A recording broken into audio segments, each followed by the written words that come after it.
સુરેન્દ્રનગર શહેરમાં શ્રાવણ માસને લઈ શિવની અનોખી ભક્તિ કરતી મહિલાઓ।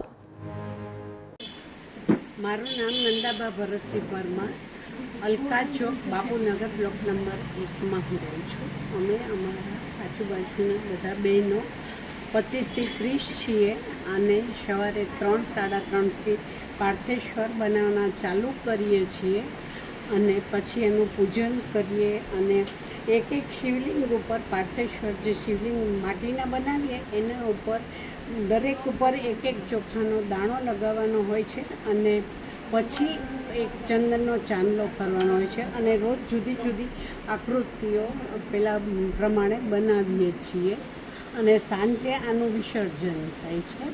આ અમે એક દિવસમાં કોઈ વાર 28,000 બને, ગઈકાલે 36,000 બન્યા હતા।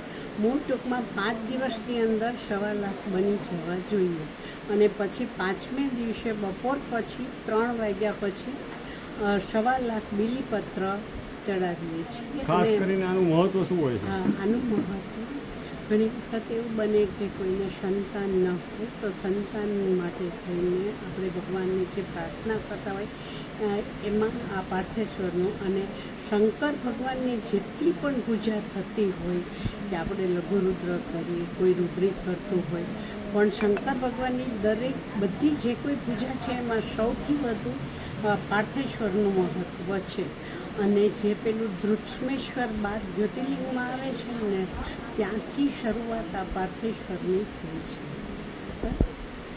મિત્તલબા પરમાર છે, હું અલકા ચોક બાપુનગર 1માં રહું છું।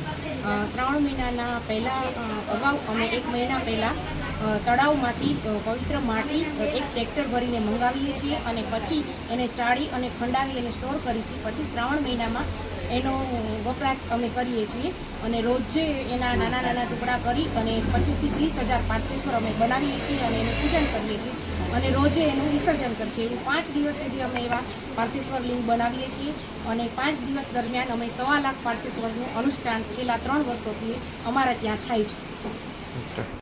ભારતીબેન ઉમરાણીયા, આ જે ભગીરથ કાર્ય ઉપાડ્યું છે આ નંદાબાના ઘેરથી કરવામાં આવ્યું છે અને ભગીરથ જે આપણે ગંગાજી લાવવા માટે અથાગ પ્રયાસ કર્યો હતો એવો જ પ્રયાસ આ છે અને આ અમે બધી બહેનો મળીને સાથે બેસીને આ પાર્થિલિંગ બનાવીએ છીએ અને નંદાબાનું આ બધું અથાગ પ્રયાગ છે એ અમે પૂરો કરીએ છીએ।